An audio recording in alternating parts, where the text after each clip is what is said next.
This is a space where we sip, share, learn, and explore the deeper rhythms of wellness. I'm your host, Cheryl from Vinhasa, and today we're diving deeper into a tradition that blends the culture, community, body awareness, and tradition called Gullah stick pounding. So, if you've never heard of stick pounding before, imagine a rich tapestry of rhythm and movement born from the resilience and creativity of the Gullah people.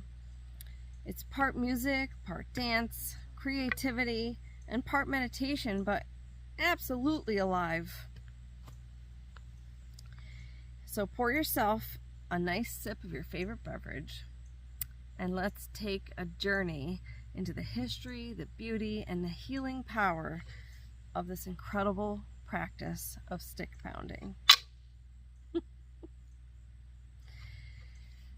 Before we can truly appreciate stick pounding, we need to understand the people who created it. The Gullah Geechee are descendants of Africans who were enslaved and brought to the United States on the coastal regions of South Carolina, Georgia, Florida, and North Carolina. Over generations, they preserved much of their African heritage. The language, the crafts, the creativity, the spiritual traditions, creating one of the most unique cultural footprints of the United States. The Gullah language itself is a blend of English and African languages, and their traditions carry both the memory of hardship and the culture of resilience. Absolute resilience. So within this cultural fabric, stick pounding emerged not only as entertainment, but a form of storytelling, exercise, community bonding, and more importantly, communication. Because when they brought these slaves together in the southern states, they purposely brought them from different areas so that they wouldn't speak the same language. We wouldn't want them communicating now, would we? So they always found a way. Always found a way. And one of those ways was stick pounding in its various forms. Stick pounding traces its roots back to African rhythmic traditions. Historically, long wooden sticks, sometimes broom handles or carved poles, or just whatever tool they happen to be working with, were used to create percussion patterns on the ground, on the floor, or boat decks, things like that. They made do with whatever they had in order to communicate. And it's not just about the communication, though. It's about the heart and soul of it. Nothing, not even slavery, could take away the heart and soul of these people and the deep inner joy and hope that they had. And this is how they found a way to express it. So some historians think that it began as a way to pass time during communal gatherings, often accompanied by call and response songs. But the sticks marked the beat while the voices told the stories. Stories of daily life, ancestral memory, and just that hope for the future that I mentioned. So stick pounding was a functional skill, and rhythms often mirrored the cadence of work songs used in farming, fishing, or rowing. And this meant it helped coordinate group labor as well, while keeping their spirits up, which was incredibly important in those difficult times. And in some Gullah communities, it even played a role in courtship rituals and festive events.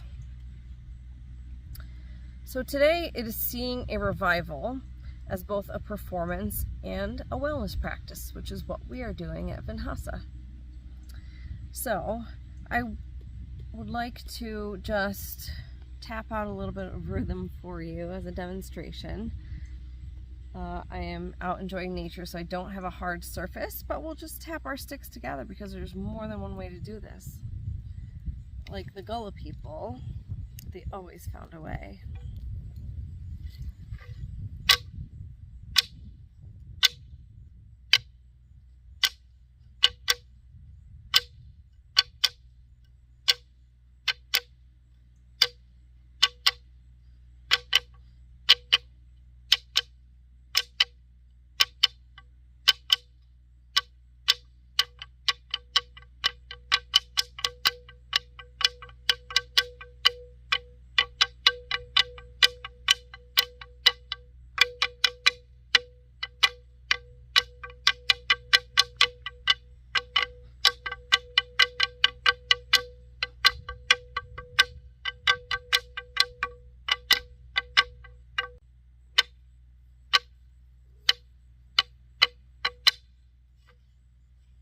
So there you go. See, even I am not an expert percussion person, and you don't have to be. That's the whole point. Because fortunately, we can do this for fun. And the whole point is just to let go, release whatever is going on, and have fun with it. So if you're at home and go in your garage and find a couple of dowels, you can use those. Go to your kitchen and find a couple of wooden spoons, use those.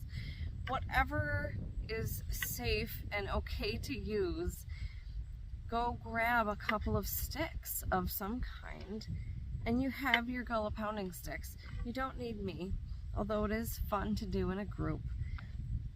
But just start pounding out a rhythm and let your heart flow out of it. And this is an amazing practice. So if you're one of those people whose mind is just going 24/7, ba ba ba ba ba ba ba ba ba, then this is for you. Because I have one of those minds as well. But when I am creating music of any kind, including stick pounding, it takes my mind completely off of all of that stuff going on, the task list, the grocery list, what time do I have to do this or that, what am I going to have to do at work. All of that stuff disappears when you are creating rhythm because you just start focusing on the sound. And it's incredibly effective for meditative practice, to relax, to have fun. It just takes it all away. You just focus on the beat, and then you let your breathing fall into place with the rhythm, and you breathe deep and you breathe rhythmically, and this is your heartbeat in wood and in sound. So stick pounding isn't just cultural, it's deeply beneficial for our physical and our mental health. Physically, it's a low impact, full body activity. So the rhythmic tapping helps your hand-eye coordination. It can strengthen your arms and shoulders and encourages good posture. Even if you are stuck in a chair, a wheelchair, as long as you can use your hands and your arms, you can do stick pounding of some sort. Like I said, go grab the 2 little spoons if the sticks are too big for you. But there's definitely a way to do it for just about everybody. I mean, even babies have a rattle and they make rhythm with it, right? So from a very early age up into every old age you can do stick pounding and benefit from it. And it is not just a physical body activity, but it's a mindfulness practice. So like I said, just like drumming, it's very similar to drumming. It can be very meditative. You know, it's very easy to get caught up into rhythm when you start hearing drums play. And the steady beat of it can lower your stress, lower your blood pressure, regulate your breathing, help you focus a little better, and just disconnect you from all of the infiltrative stuff coming into your life all the time. The advertisements, the screens, the constant phone texts and notifications. We just let it all go and we focus on something just as simple as a rhythm. And socially, like we do it with Vinyasa, it connects you with other people. It's absolutely amazing to get a whole room of people going together with pounding sticks. You can feel it in your body, in your chest, and you just sense the energy raising up because it elevates your energy levels. And you're not just making a sound, you are weaving yourself into a rhythm with unity and creativity without saying a word with other people. And that gives you a sense of belonging. And that's one of the most powerful tools we have in wellness. So, like I said, I just want to emphasize that anybody can do this. Anybody can benefit from the joy of stick pounding. Even if you cannot move your entire body, you could still listen to it and benefit from it there. So the thing is that it's essential to approach it with respect to its origins, which is why I gave you a little back history to stick pounding, because it's a tradition that's tied to humanity and people's survival, their history, their creativity, and man, their resilience. I just adore their resilience and what they did to communicate and survive through very difficult times. So when we're learning it, teaching it, practicing it, we're not just making music, we're carrying forward the heartbeat of the Gullah Geechee community.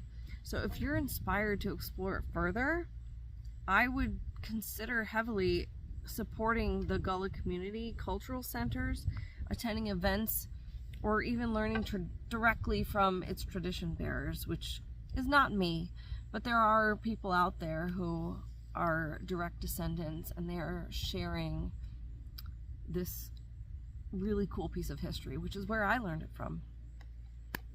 And I just have great respect for that. So, Gullah stick pounding reminds us that rhythm is universal. No matter what language you speak, no matter what color you are, no matter where you came from, or how you live your life, rhythm is something that just crosses all borders and lines, and we can all connect to it. And it's very healing in that way.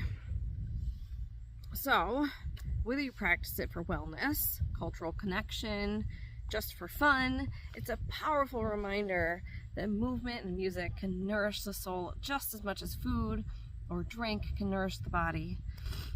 So if you have enjoyed today's episode, and I thank you for joining me, please leave a review. Let me know if you've tried stick pounding or you're gonna try it. Let me know how it goes and what you think about it. And absolutely join me at one of Vinhasa's events with stick pounding, because we are going to have a great time. But keep sipping, always keep learning, and keep listening to the rhythms that make life rich. And until next time, I'm Cheryl with Vinhasa. And I encourage you to let go, to love, and man, have fun. Have some fun. Thank you for joining me.